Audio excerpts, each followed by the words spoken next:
allí en San Mateo capítulo 1, donde dice San Mateo 1:18: el nacimiento de Jesucristo nuestro Salvador fue así. Estando desposada María su madre con José, antes que se juntasen, se halló que había concebido del Espíritu Santo. Y así comienza una historia que ha llenado el corazón de la humanidad de fe, de esperanza, de paz, pero sobre todo de salvación. Y yo les invito para que oremos y demos paso al mensaje de la palabra de Dios. Padre Santo, gracias por el privilegio de recibir tu palabra, que con la unción de tu Espíritu Santo, tu palabra viva, eterna, eficaz, sea predicada y que el nombre de Cristo Jesús sea glorificado y nuestras vidas bendecidas. En el nombre de Jesús. Amén. Amén. Un aplauso al Señor, agradeciendo el privilegio de recibir su bendita palabra. Tomen su lugar, sean bienvenidos. Bueno, hemos estado compartiendo la serie de mensajes Celebrar la paz en medio de la adversidad. ¿Y qué significa esto? Óiganlo bien, no darnos por vencidos. En medio de las sombras, creer lo que la palabra de Dios anunció 750 años antes de Cristo. No habrá para siempre oscuridad para la que ahora está en tinieblas. Nosotros debemos creer, hermanos, que aunque nos tocó en la voluntad perfecta de Dios vivir este tiempo de pandemia, este tiempo no durará para siempre. Históricamente lo sabemos, la humanidad ha vivido pandemias, ha vivido pestes, ha vivido desastres tremendos, pero no ha durado para siempre.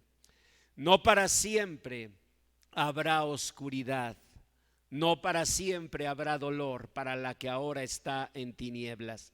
Esto es lo primero que predicamos hace 15 días. Yo tuve el privilegio de compartir ese mensaje y hace 8 días Josué Vega, mi hijo, nos dio un ejemplo muy bonito en la vida de los magos del Oriente. ¿Recuerdan? Personas que, fíjense, número 1, no eran judíos, no eran del pueblo de Dios, y sin embargo, por la gracia de Dios, tuvieron el privilegio de ver al niño Jesús. ¿Por qué? Primero, porque Dios no hace acepción de personas. Nosotros tendemos, porque así es la vida, a ver que hay prioridades a unos y menosprecios a otros, ya sea por condición económica, ¿cierto? En todos los lugares vemos, bueno, zona VIP, boletos VIP, y pues uno como el chinito, nomás milando, ¿no? Ya sea por situación económica, por cuestión racial, a veces sentimos pues como que no nos tratan bien, o también por género. Es muy triste que haya discriminación de género, y esto no tiene que ver con Dios, porque el Señor en su palabra dijo muy claro que en Cristo no hay judío ni griego, ni esclavo ni libre, ni varón ni mujer.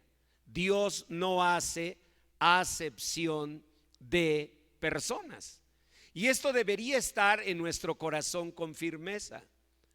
Los magos del Oriente, pues según los historiadores, eran persas. Número 1, eran personas que venían de muy lejos. ¿Ven? ¿Qué les hizo? ¿Qué les permitió que ellos vieran al niño Jesús? Primero, la gracia de Dios que los acompañó, pero segundo, su capacidad espiritual de no dejar de mirar al cielo buscando una estrella. Hoy vivimos en tinieblas. Ya son 2 años de angustia, de preocupación. Ya vimos una variante, otra, Delta, otra, Omicron. Y como sabemos que el alfabeto griego tiene muchas letras, uno dice, pues van a ir sacando muchas. De aquí a que salga la Omega, que es el final, sabrá Dios. Pero debemos recibir la palabra de Dios, y dice la palabra de Dios que no habrá para siempre oscuridad. ¿Y qué tenemos que hacer con base en el mensaje de hace 8 días? Poner los ojos en el cielo y creer que en medio de las sombras alumbra una estrella. Los magos eso dijeron: ¿dónde está el rey de los judíos? Porque su estrella hemos visto en el oriente, su luz. Ellos creían que la luz de Cristo refulgente estaba en el cielo, y nosotros debemos creerlo así. Bueno, pero hoy vamos a llegar al punto fundamental de esto, porque yo vivo con una convicción y espero que ustedes la compartan a partir de hoy. Lo bueno, lo verdadero, lo que permanece a lo largo de la vida, o comienza en el hogar o no comienza nunca. Yo tengo esa convicción, no solo como siervo de Dios, sino como estudioso del comportamiento humano. Tuve el privilegio de estudiar la licenciatura en filosofía, luego maestría en psicología, luego doctorado en pedagogía, luego maestría en coaching, en fin. Y en todos estos años, algo que yo puedo ver como una constante es lo siguiente: lo bueno, lo verdadero, lo que permanece en la vida de un ser humano, o comienza en el hogar o no comienza nunca. Es una convicción. ¿Qué quiere decir esto? Que si algo se forja en el hogar de valor, eso permanece, y pasan situaciones, pero eso que aprendimos en el hogar, en lo que se llama educación ejemplar, eso permanece en nosotros. Y créanme, a veces incluso desarraigar algo así es bien complejo, bien difícil. Y si no está por esa educación del hogar, es bien difícil ponerlo. Claro que trabajamos, los que nos dedicamos a impulsar el capital humano, a impulsar en las empresas la formación de nuevos hábitos, de nuevas formas de visión, en fin, todos sabemos que pues hay que trabajarle. Llaman de una empresa, ¿tiene algún programa para poner, por ejemplo, movilización al cambio?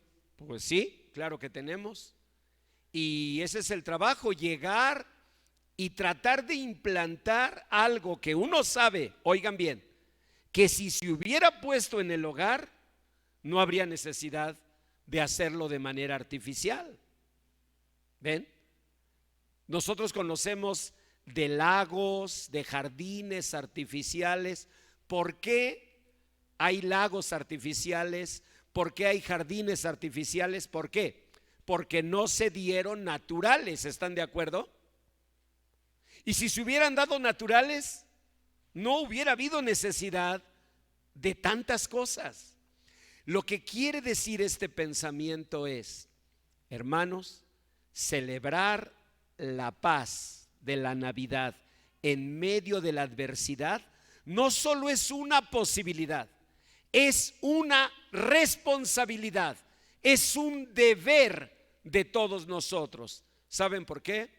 Porque al pasar los años, nuestros hijos van a aprender que es posible celebrar la paz en medio de la adversidad.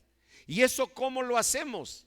Celebrando la paz en esta Navidad, con un compromiso firme. Vamos a sembrar Así, una capacidad de ver una luz refulgente en medio de la noche, de creer que no para siempre habrá oscuridad y no para siempre habrá tinieblas. Y esas capacidades son las que permiten a las personas superar dificultades, son las que permiten seguir adelante con sueños, son las que permiten levantarse de dolores profundos. Y eso comienza en el hogar o no comienza. Léanlo conmigo, está en sus hojas de mensaje. Si ustedes que están en la transmisión no recibieron a través de su WhatsApp en formato electrónico esta hoja de mensaje, es porque no lo han solicitado. Ahora mismo pongan un comentario, favor de enviar la hoja de mensaje, y Jessy Garbuno, mi asistente, tendrá un gran gusto en enviar a ustedes en formato electrónico la hoja de mensaje. Para todos los que estamos aquí de manera presencial, pues se los dimos a la entrada, así que lean conmigo esta frase, este pensamiento. Lo mejor de la vida, lo verdadero, lo que permanece, o comienza en el hogar o no comienza nunca. Y lo que verdaderamente ocurre en el hogar comienza primero en el corazón de quienes lo forman. Es decir, la vida no es tan misteriosa como a veces pensamos. A veces decimos, ¿de dónde una persona mantiene la esperanza en medio de las sombras? ¿De dónde una persona mantiene su paz en medio de dificultades? Y la respuesta está en aquello que se sembró en su corazón. Sin llegar a pensar que infancia es destino, porque no, somos seres libres. Dice la palabra de Dios: si el Hijo os libertare, seréis verdaderamente libres.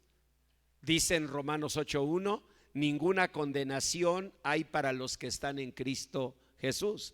Así que lo que yo viví en mi hogar no quiere decir que no lo puedo yo modificar en el poder de Dios. ¿Por qué? Porque la gracia de Dios es infinita, y por su gracia nosotros, y aquí está el ejemplo en cada uno de nosotros, hemos podido ver transformada una situación familiar que vivimos en familias bendecidas, libres y llenas del amor de Cristo. ¿Ven? Entonces, infancia no es destino. No quiere decir que porque vivimos una situación en el hogar de nuestro origen, pues ya no tenemos alternativa más que repetirlo. Eso no es así, bendito sea Dios. La gracia de Dios nos ha alcanzado, y por la gracia de Dios, si nacimos en un hogar con alcoholismo, hemos podido vivir en libertad, y las generaciones que vienen van a vivir en libertad. Cualquier situación que hayamos vivido, el Señor la transforma, amén. Pero el peso de la vivencia en el hogar no podemos tampoco negarlo. Es decir, costumbres, formas de hablar, formas de caminar, todo vino del aprendizaje que tuvimos de nuestros padres. De allí pues que si vamos a celebrar la paz en medio de la adversidad, eso debe ocurrir primero en el hogar. Y cuando pensamos en el primer hogar donde se vivió la Navidad, pues pensamos lógicamente en el hogar de José y María, la sagrada familia. José, el hombre justo; María, la bendita entre las mujeres.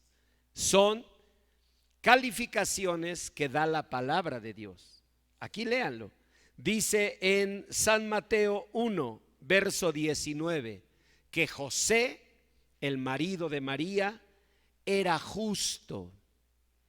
Qué calificación tan hermosa le da la Biblia, ¿no? Y de la bendita madre del Señor, pues ni qué decir. Dice en San Lucas 1, verso 28, que cuando el ángel Gabriel vio a María, le dijo: salve muy favorecida, el Señor es contigo, bendita tú entre las mujeres. Y eso nos lleva a veces a pensar en la primer familia, en la Sagrada Familia, en el primer hogar donde se vivió la Navidad. Bueno, pues había una familia perfecta, no me cabe duda. José era justo, María bendita entre las mujeres. Así que José y María representan una familia extraordinaria, pero tampoco me cabe duda todas las adversidades que ellos enfrentaron. Por ejemplo, José, cuando supo que María estaba encinta, que estaba esperando un hijo, no quiso infamarla. Él amaba a María. Además, él era un hombre bueno. La Biblia dice literalmente así en el verso 19 de Mateo 1: como no quería infamarla, quiso dejarla secretamente, pero dejarla. ¿Qué muestra esto? Que aunque era un hombre justo, a fin de cuentas era un ser humano. Y él no podía entender cómo era esto de que el Espíritu Santo había descendido y que virginalmente María había concebido al Hijo de Dios. Esto escapa al razonamiento de cualquiera. José no era un hombre malo, no era un hombre iracundo, no tomó a María, no la llevó con los sacerdotes como hubieran hecho otros. Él amaba y además no quería infamarla. No estaba diciéndole que había hecho algo que merecía castigo, pero la verdad de María no alcanzaba él a entenderla. Y él dijo: yo no entiendo sinceramente, pero sí te quiero dejar. ¿Qué quiere decir esto? Que las familias se quiebran. No siempre. Yo felicito a un matrimonio como el de mis hermanos Briones, que por muchos años han defendido la unidad de su familia. ¿Cuántos años, hermano Briones? Tiene mala memoria, pero la hermana sí ha de saber. A ver, hermana Briones, ¿cuántos años? Sí, de casados, ¿no? ¿Cuántos? 59 años. Un aplauso, 59 años. Y eso me dijo la hermana, de casados, porque si le sumamos novios, ¿cuánto da? ¿Cuánto fue de novios? ¿2 semanas? No. Bueno, está bien. Entonces, si le sumamos los de novios, olvídense. Así que gloria a Dios por familias como la de mis hermanos, que han luchado por defender la unidad de la familia, ¿cierto? Otras familias, lamentablemente, pues no hubo la capacidad de los marineros para defender las velas, para agarrar fuerte el mástil, o el mar estaba tan embravecido, era algo tan terrible que el barco se dañó. Pero ¿saben?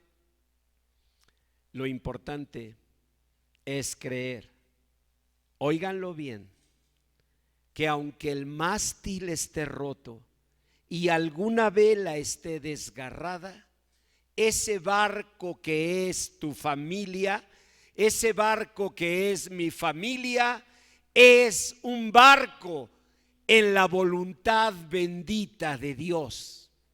Lo voy a repetir, porque es bien importante que le diga: Señor, llena mi corazón de esta convicción. ¿Saben por qué? Porque a veces somos demasiado crueles con los ideales de familia.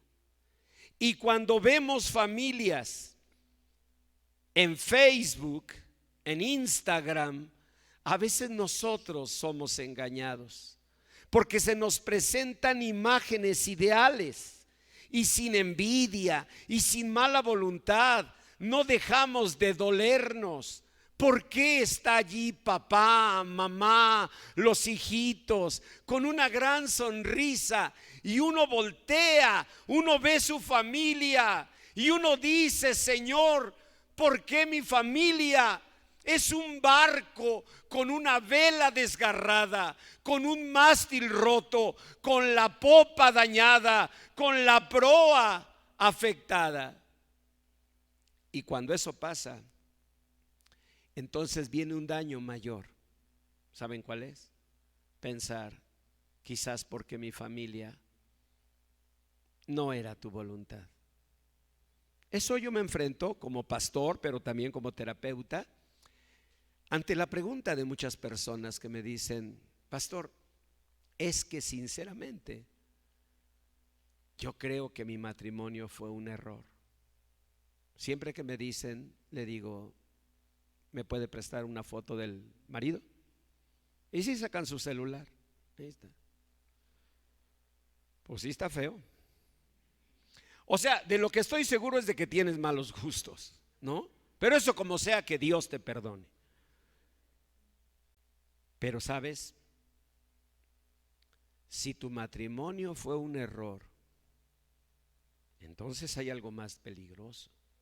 ¿Tienes fotos de tus hijos? Sí, ¿cómo no? Estos sí están bonitos. ¿Son un error ellos? Es mi pregunta.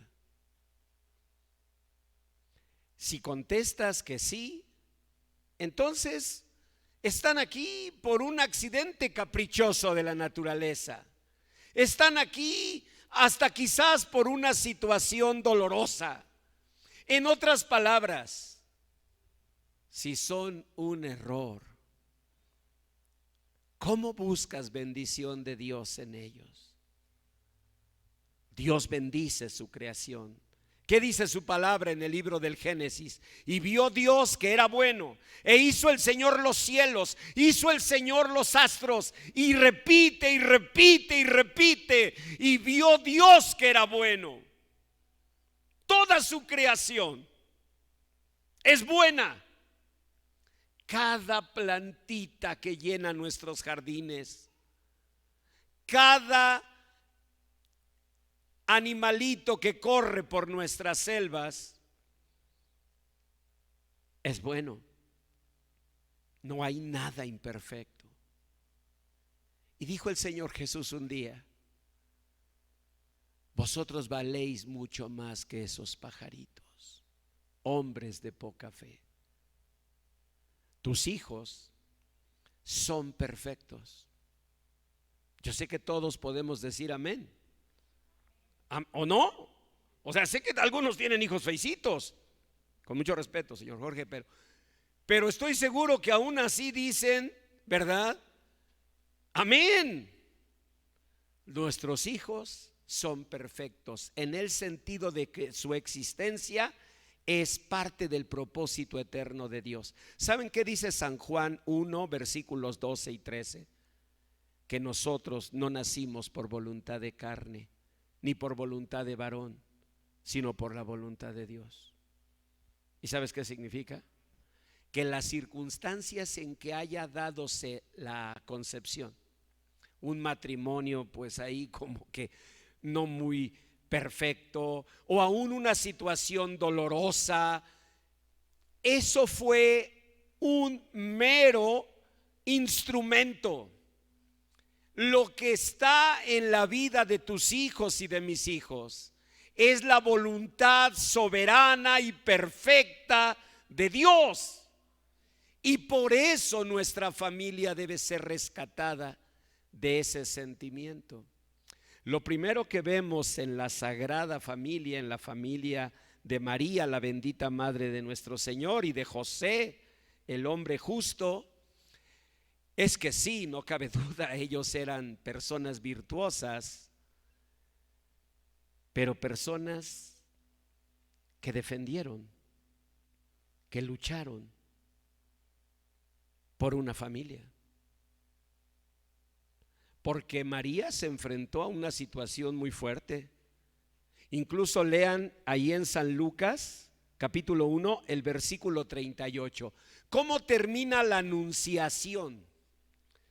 Dice: entonces María le dijo, ¿qué le dijo al ángel Gabriel? No, ángel Gabriel, en verdad me has dado una noticia maravillosa.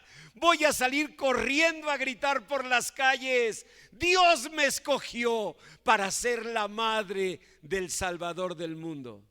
¿Así dice? No. La verdad, el tono es así como medio preocupado, triste. Léanlo. María dijo: he aquí la sierva del Señor, hágase conmigo conforme a tu palabra. ¿Saben qué quiere decir? Pues si Dios lo está mandando, que así sea. ¿Por qué María recibió con un dejo de preocupación, de zozobra? ¿Por qué? Pues muy sencillo. Porque ¿quién creería su historia? El ángel Gabriel se presentó ante mí. Eso basta para que nosotros hagamos una cara. Imagínense el señor Enrique, aquí de cuerpo presente, que me llegara y me dijera: pastor, estaba yo en oración y que llegue el ángel Gabriel. Y yo de inmediato con la señorita Esther, ¿qué está tomando? ¿Sigue tomando? ¿No? ¿A poco voy a decir: ah, qué bueno, el ángel Gabriel estuvo contigo? Qué bendición, hermano. ¿Están de acuerdo? Y todavía más, me dijo que el Espíritu Santo descendería sobre mí y que mi vientre sería lleno de la gloria de Dios, y que sin concurso de varón llevaría en mi vientre al Hijo de Dios. ¿Cómo lo habrán recibido sus papás? Quizás por eso María se fue de inmediato a ver a su prima Elizabeth. Quizás por eso. No dudo de la generosidad del corazón de la bendita Madre del Señor, que cuando se enteró que su prima Elizabeth, una mujer de edad, estaba embarazada, debe haber pensado por asuntos prácticos: ¿cómo estará viviéndolo? Además tiene 6 meses de embarazo. Así que ella quiso ir, pero tampoco me cabe duda de que María necesitaba ese espacio. ¿Qué iba a hacer? ¿Cómo le iba a decir a José? ¿Cómo lo iba a presentar? ¿Cómo la iban a tratar en una aldea como Nazaret?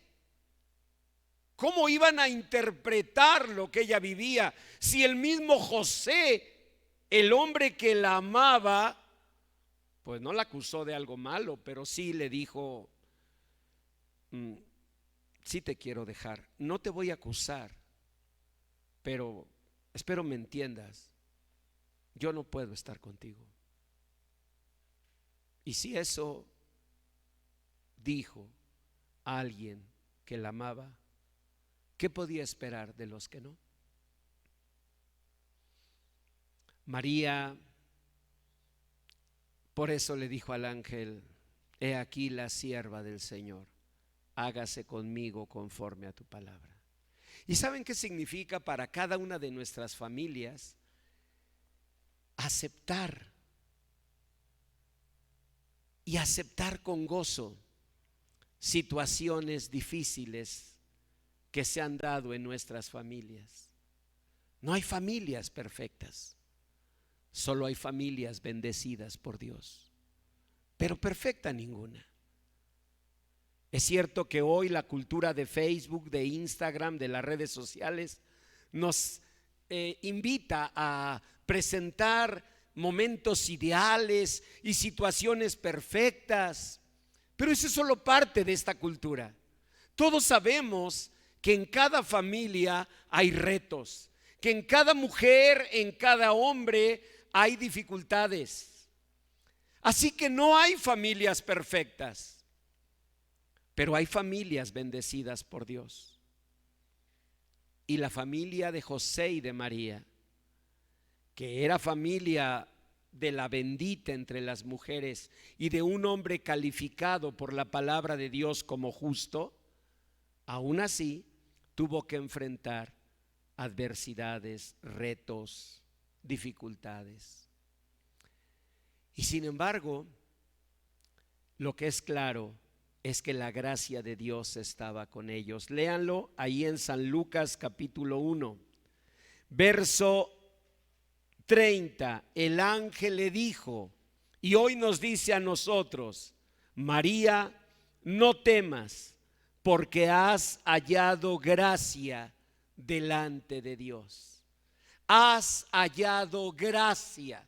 Lo que iba a bendecir a la primer familia que vivió la Navidad, a la Sagrada Familia, no eran las virtudes indudables en María y en José, sino la gracia de Dios.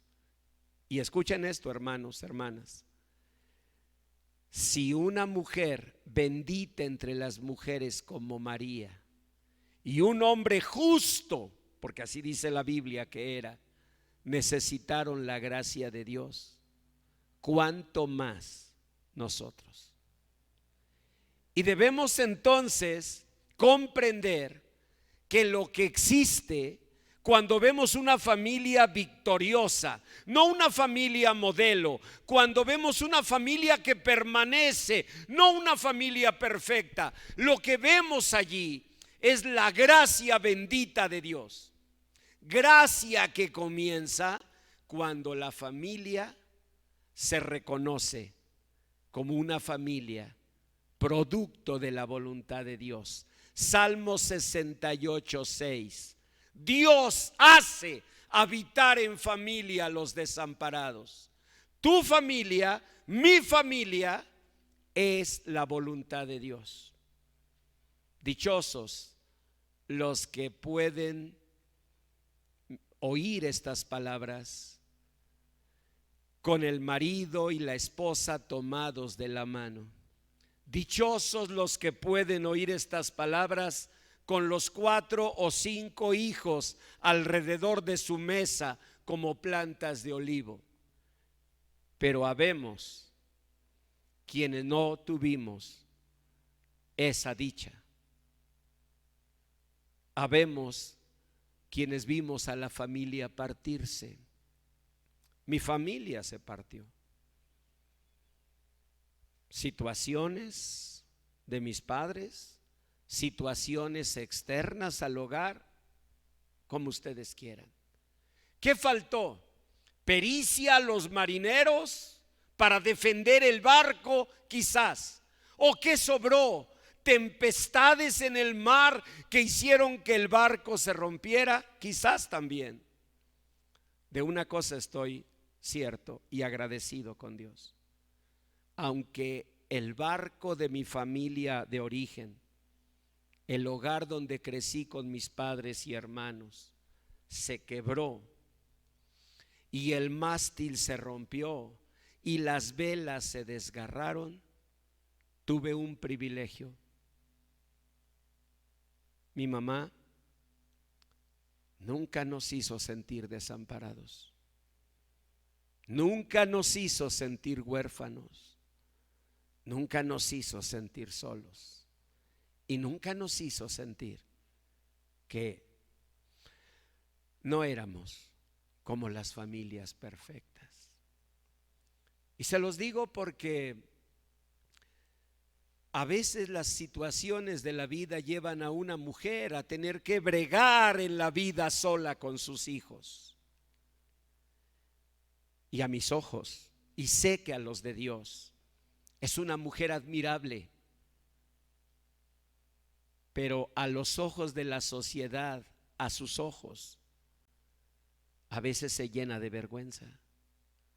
A mí me ha tocado recibir a personas en mi rol de pastor, en mi rol de psicólogo, que comienzan diciéndome como con una disculpa cuando se presentan: soy una madre soltera. Siempre les digo lo mismo, todos los años que he servido a Dios como pastor y como terapeuta: no vuelvas a decir delante de mí esas palabras. Tú no eres una madre soltera, tú eres una madre victoriosa. Y si algo deberías sentir es orgullo, gratitud a Dios.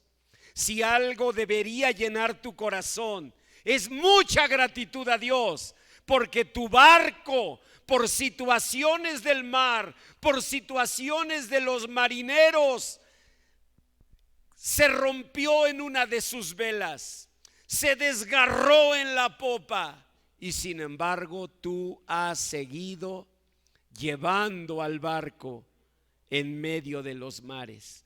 Así que si algo debes sentir es primero gratitud a Dios, y en segundo lugar, erguir tu frente, sacar el pecho y sentirte orgulloso, orgullosa.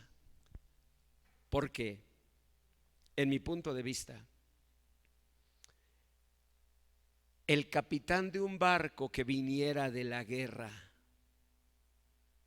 barco bombardeado en la batalla, barco que viene apenas llegando al puerto con las velas rotas, yo no imaginaría al capitán de ese barco avergonzado porque su barco ya no tiene las velas completas, porque está dañado, porque la proa quedó dañada. Yo no imaginaría así al capitán. ¿Cómo vendría el capitán? Orgulloso de regresar de la batalla, con el barco todavía surcando los mares, y agradecido con Dios, porque al final el Señor les sostuvo. ¿Y saben qué pasa cuando ese barco va orgulloso y cuando ese capitán se siente digno y bendecido? Que los marineros a bordo, ¿cómo creen que están? Erguidos, saludando como marineros fieles. A veces nosotros perdemos de vista esto, que nuestra familia es la voluntad de Dios, y que imperfecta ante los patrones sociales de familias perfectas, nuestra familia quizás no lo es, pero es perfecta en la voluntad de Dios. Porque si no lo fuera, si tu familia fue un error, tus hijos también lo serían. Y dime, ¿cómo podría triunfar un joven, una señorita que viva percibiéndose como un error? No hay errores en la creación de Dios. Dios hizo los cielos, Dios hizo los mares, y cada cosa que hacía, el Señor dice en su palabra que Él veía que era bueno. Así nos dio la vida, a ti y a mí. Y aunque nuestra familia no era perfecta o no es perfecta conforme a los patrones que establecen la sociedad, nosotros por la fe en Cristo, por la gracia de Dios, debemos decir con el Salmo 68:6: Dios hace habitar en familia a los desamparados. ¿Y sabes qué significa? Que esto de que un día me sobraba un boleto para la presentación de la Orquesta Sinfónica de Londres e invité a Louis a ese concierto, eso no fue casualidad. Tal vez yo en ese momento lo haya visto como, pues qué casualidad, ¿no? Hay hasta una canción de Jesús Adrián Romero, ahorita que dije qué casualidad. Qué casualidad, yo estaba, no dice en el bar, entonces no es de Jesús Adrián Romero. Yo le sonreí y le quise hablar, me pidió que no. Venga, Enrique. No, pero cántatela, ¿cómo así? Ahí está, como no, un aplauso al señor Enrique de la época de Leonardo Fabio. Él me enseñó la canción, yo soy de otra época, más para acá, pero me enseñó la canción de Leonardo Fabio. Pero esa canción de Leonardo Fabio, que no era de Jesús Adrián, dice eso. Qué casualidad. Me miró al pasar, yo le sonreí y le quise hablar. Y así a veces pensamos, no sé, pastor, yo que me subo al avión y ahí va sentada, y que la veo, que me mira, y pues yo digo, bueno, pues de chiripa. No, no es chiripa, no es chiripa. Pastor, pero si usted sabe que nuestro matrimonio se rompió, entonces seguramente no era la voluntad de Dios. Es la voluntad de Dios esta realidad que vives hoy. Es la voluntad de Dios tu familia. Pudieron haber estado equivocadas las situaciones. Pudieron haber influido decisiones equivocadas de parte de nosotros. Pero nuestros hijos, ellos no nacieron por voluntad de carne, no nacieron por voluntad de varón, nacieron por la voluntad de Dios. Y si tú no afirmas eso en tu corazón, entonces vivirás un vacío, una confusión, una crisis existencial que nadie podrá resolver, porque sería como verme como un error. ¿Qué bendición puede haber? Número uno, nuestra familia es la voluntad de Dios, y la familia de María y de José era la voluntad de Dios. Ustedes dirán, pastor, pero es que es muy simple. Claro que era la voluntad de Dios. A ver, y cuando les anunciaron que tenían que ir a empadronarse, ustedes saben, María ya tenía casi 9 meses de embarazo, y a un emperador romano se le ocurre, sabrá Dios por qué: quiero saber cuántos vasallos hay en mi reino, así que todos tienen que empadronarse. Y pasaron anunciando en la aldea: judíos tienen que ir a empadronarse cada uno a el lugar de donde son. Y José era de la casa de David. ¿Y eso qué significaba? Ir a Belén. Bueno, pues sirve que conocemos por allá. Sí, con una esposa a punto de dar a luz. ¿Y cómo creen que fue el viaje? Pesado.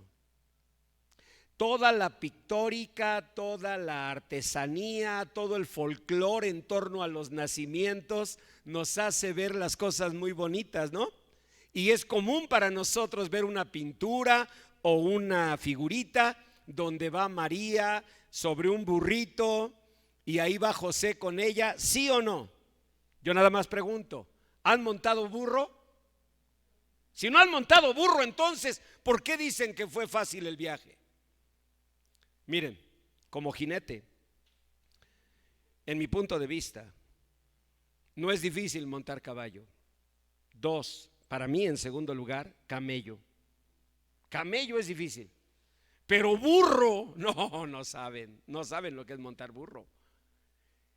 No, ya en serio, debe haber sido un viaje muy pesado. Pero no solo eso, no era lo difícil del viaje, era llegar a un lugar en Belén y encontrarse con que no había lugar para ellos.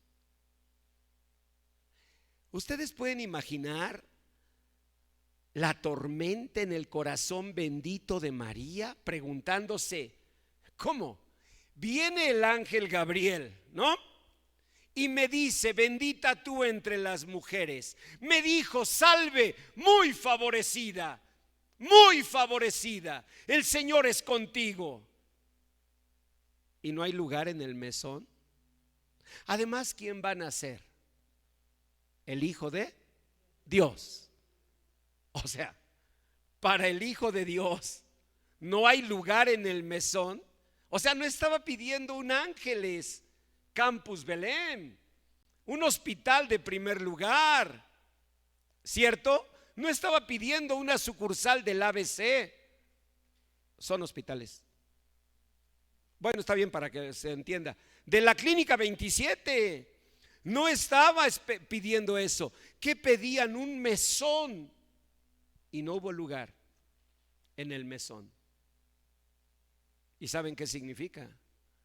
Confusión. Las familias se confunden. Hay divorcios que se consuman por situaciones en verdad irreversibles. Pero me ha tocado ver muchos divorcios que se consuman solo por la confusión temporal de las partes, por la inmadurez, por decisiones precipitadas propias de la edad. Y no ha sido ni uno ni dos los que después de muchos años me dicen: no sé, pastor, quizás debimos luchar. Pues sí, la confusión a veces es peor que las dificultades. María, en su corazón bendito, seguramente las tuvo. Y luego nace nuestro Señor Jesús. ¿Y qué les dice el ángel? Que tenían que ir a Egipto y huir, esconderse en lo que dejaban de perseguirlos. Según los historiadores, pasaron 4 años. Jesús, nuestro Salvador, no creció sus primeros meses en la casa materna. Creció en Egipto. ¿Enfrentado a qué? Pues a sus papás con necesidades de trabajo. Miren, para José en la carpintería no había problema. Él tenía su cartera de clientes, que un ropero, que un closet, lo que fuera, ¿no? Pero algo llegaba de trabajo. Pero en Egipto, no sé si ustedes han vivido eso, el estar en un lugar donde no conoces a nadie y conseguir un trabajo, pero si no conoces a nadie, y ofrecer servicios, pero si no conoces a nadie. Y todos decimos: bueno, pues vamos haciendo la cartera. Y seguramente José la hizo 4 años. ¿Y todo por qué? Porque había un tal Herodes que quería matar al Hijo de Dios. A ver, díganme, en un razonamiento simple, si era el Hijo de Dios y ese Herodes lo quería matar, ¿qué es lo que pensamos que haría Dios de inmediato? Pues acabar con esa mosca maloliente de Herodes, ¿o no? Por favor, eso es lógico. Dios no tenía más que, como una mosca, aplastarla con los dedos. Y el tal Herodes se moría, ¿cómo no? ¿Por qué no lo hacía Dios? ¿Saben cuántas preguntas hay así en familia? ¿Por qué han pasado tantos años? ¿Por qué hemos tenido que cargar con esto, con aquello? ¿Se dan cuenta? La familia es como un barco que va en medio de la mar. Y si en serio va en medio de la mar, es golpeado constantemente por tempestades. ¿Y qué necesita un barco que está siendo golpeado por tempestades? Pues claro que lo que necesita es un gran capitán, una gran capitana, grandes marineros. Pero la palabra de Dios nos dice que separados del Señor nada podremos hacer. ¿Y qué más nos enseña? Nos enseña la palabra de Dios que la victoria no depende del que corre ni del que quiere, sino de quién, de Dios que tiene misericordia. ¿Y qué más nos enseña la palabra de Dios? Nos enseña la palabra de Dios que no es con nuestras fuerzas. ¿Qué decía el apóstol San Pablo? Por la gracia de Dios soy lo que soy. Así que es hora, capitán, capitana, de tomarte de la palabra de Dios y con el Salmo 68:6 decir: mi familia es la voluntad perfecta de Dios. Aunque esté la vela desgarrada, el mástil quebrado, mi familia es la voluntad de Dios, porque Dios hace habitar en familia a los desamparados. ¿Y sabes qué pasa cuando una capitana, un capitán de un barco vive con esa convicción? Los marineritos, las marineritas se saben marineros. Yo agradezco a Dios porque ese fue mi sentimiento. Nunca me sentí desamparado. Nunca me sentí incompleto. Un día, cuando terminé la secundaria, le dije: mamá, como todos mis hermanos, debo ponerme a trabajar. Tú estás sola. No está mi papá. O sea, una vela se nos rompió a este barco. Mi mamá me dijo: sí, usted no tiene padre, pero usted tiene madre. Y su madre va a trabajar. Y lo que usted tiene que hacer es estudiar mucho. Lo demás lo hará su madre. Y esa actitud de valor me hizo sentirme siempre un marinero. Por eso me vestí hoy así. Aquí está, Popeye. No, en serio, quítenle la gorra a Popeye y verán que estamos iguales. No me cabe duda, porque crecí sintiéndome así. Crecí sintiéndome un marinero, parte de una familia, en verdad, parte de una tripulación, de un barco. ¿Un barco perfecto? No, claro que no. Un barco muy pobre y con velas desgarradas y con mástiles rotos, pero un barco. Cuando llegué a mi juventud, mi vida se confundió mucho, como se confunde la vida de muchos jóvenes. Un día leí un poema de León Felipe, el inmenso poeta español. Escúchenlo. Érase de un marinero que hizo un jardín junto al mar. ¿Por qué hizo un jardín junto al mar? Porque el marinero dudaba de que fuera marinero y se metió a jardinero, es decir, se desvió en su camino. Y cuando estaba el jardín en flor, el marinero se fue por esos mares de Dios. Ese poema acompañó mi juventud, ha acompañado mi vida, porque hubo un día en que lo comprendí. Iba yo bajo los efectos de sustancias feas, camino a Tepito, sobre Paseo de la Reforma. Era la madrugada, iba con mis amigos. De pronto se puso el semáforo en alto y un automóvil se detuvo. Yo no alcancé a cruzar porque venía atrasado, y en eso veo el auto y veo adentro lo que siempre quise: papá, mamá, los hijitos. Y me quedé mirando. Yo no olvido que el conductor, en cuanto me vio, 1 de la mañana, Colonia Peralvillo, casi glorieta de Peralvillo, se arrancó, se pasó el alto. Yo me quedé pensando, eso es todo el problema. haber querido una familia ideal, como si una familia ideal existiera. Nos presentan socialmente una familia perfecta. No hay familias perfectas. Aún la Sagrada Familia, con María bendita entre las mujeres y con José, un hombre justo, tuvieron que enfrentar cosas. No hay familias perfectas. Y toda la situación de mi vida era buscar esa familia perfecta.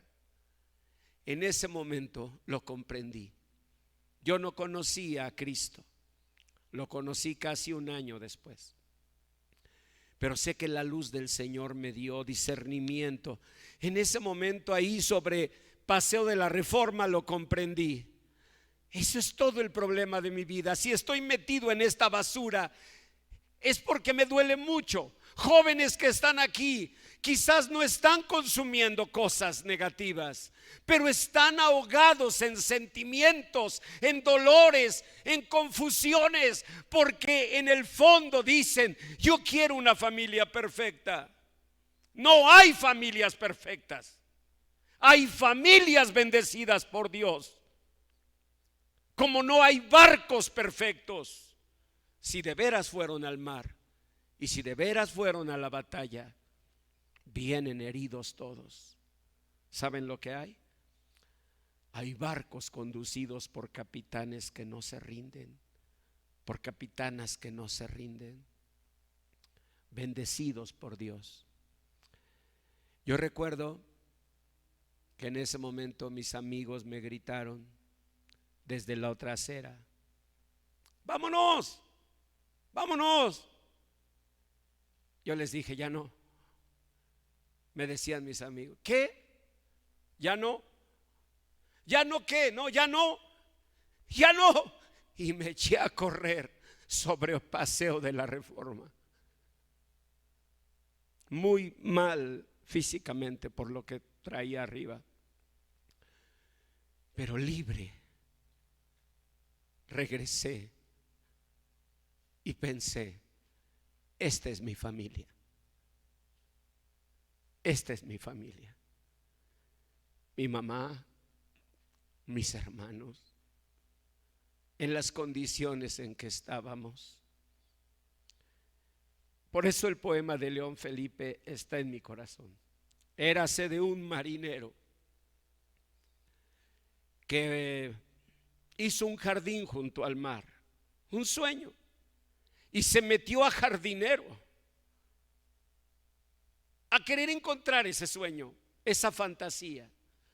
Pero cuando estaba el jardín en flor, el marinero se dio cuenta que no hay jardines perfectos, hay mares que navegar.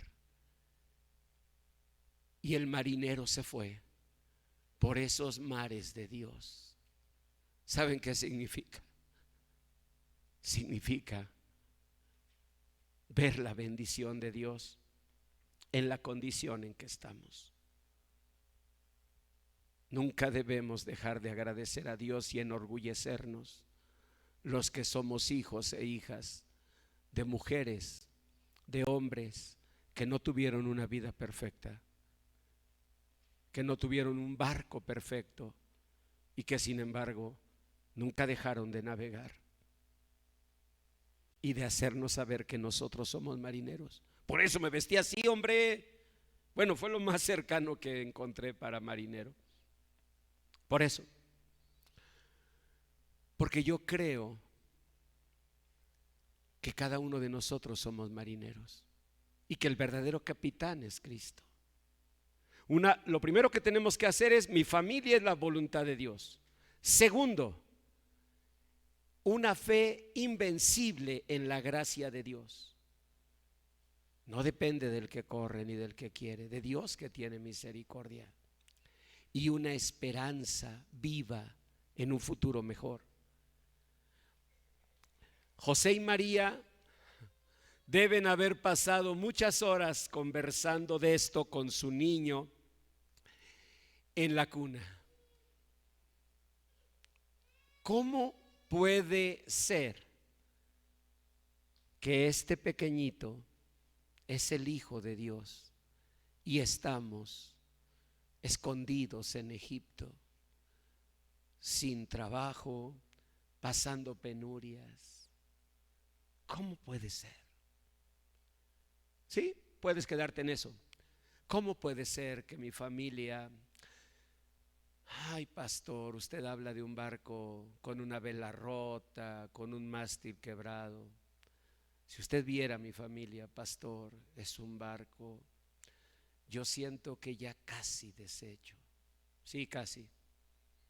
Pero es un barco que la mano de Dios sostiene. Y te digo una cosa, capitán, si no te rindes, un día tu familia puede ser el origen de una gran familia. Y tú vas a hacer la foto de la abuelita Coco. Recuérdame, hoy me tengo que marchar, recuérdame. Si mi guitarra oyes llorar, ven, y tú vas a ser la abuelita Coco. ¿En serio?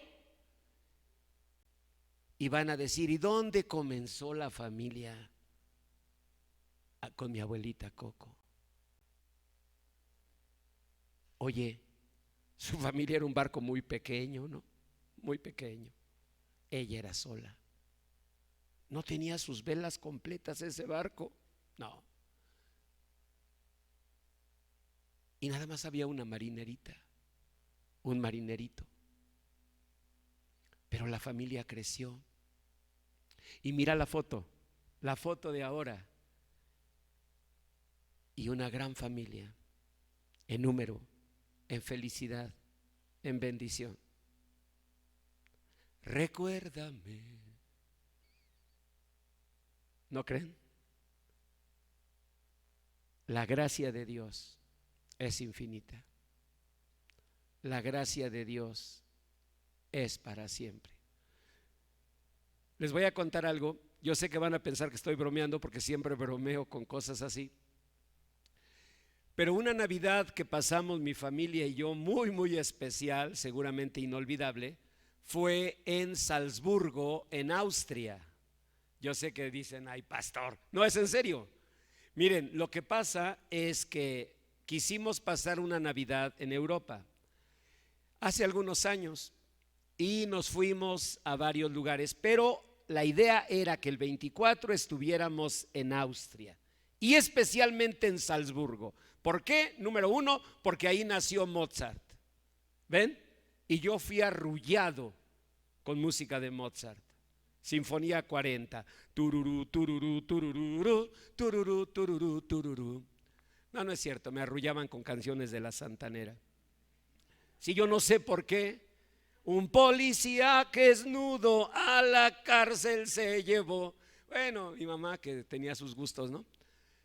El caso es que yo quería estar en la tierra donde nació Mozart, pero no solo eso.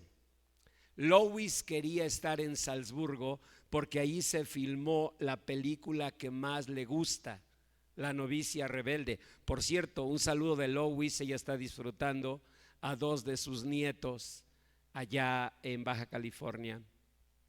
Bueno, entonces Louis quería estar porque en Salzburgo se filmó La novicia rebelde. Obvio, yo como novio, cuando duro y duro, vamos a ver La novicia rebelde. Y vamos a ver La novicia rebelde, le dije, ¿y por qué te gusta tanto? ¿Han oído esas reacciones? Así como me dice, porque la vi con mi abuelo. Dije, ok. ¿Cuánto amor al abuelito? Hasta que después supe de un muchacho que andaba ahí, que le decían el abuelo. Entonces yo ya no sé si era el abuelo del novio o el abuelo. Pero ya a estas alturas pues ya mejor ni investigar, ¿no? El caso es que Louis quería eso. Y además yo quería que mis hijos y yo visitáramos esa noche del 24 de diciembre la casa de Joseph Mohr. Ustedes saben, el compositor austriaco que escribió Noche de Paz. Así que llegamos, pero no imaginábamos, a fin de cuentas, gente humilde de Cuautitlán de los Magueyes, la nevada que cayó. No, hermanos, es que queda todo blanco, todo. Y aparte, cayendo la nieve, pues llegó la hora y les dije, pues vamos a la casa de Joseph Mohr a cantar Noche de Paz. Y salimos y la nieve cayendo, llegamos a la casa y pues empezamos Noche de Paz, noche de amor. Y les digo, bueno, ahora sí ya, vámonos a cenar. Sorpresa, no había un solo lugar para cenar. Todo cerrado, toda la gente en sus casitas, como una villita, ahí sí era villita, toda nevada y con las casitas con foquitos, y todos adentro, y nosotros 4 iscalenses temblando de frío por las calles de Salzburgo. Y lo peor, ya no había transporte. Entonces encontramos un lugar donde era el único lugar donde vendían algo de comer, una especie de puesto callejero atendido por pues 2 entre árabes y turcos que nos dijeron, preguntamos qué era y nos dijeron algo en austriaco. Dije, mi no entender. Me dijo, ¿alemán? Pues porque te ven los rasgos, ¿no? Le dije, no, échame inglés. No, pues me quería decir en árabe. Bueno, no sé qué sea. Nosotros les llamamos como familia las donags, porque era entre dona y hamburguesa. Y eso cenamos ese 24 de diciembre. Pero saben, yo lo que entiendo es que Dios nos estaba mostrando, la vida no es perfecta. Ustedes tampoco.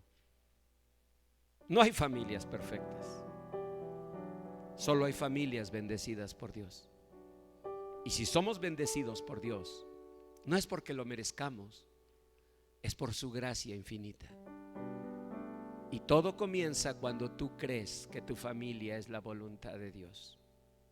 Tu barco con una vela rasgada y un mástil roto, tu barco, la familia que Dios te dio.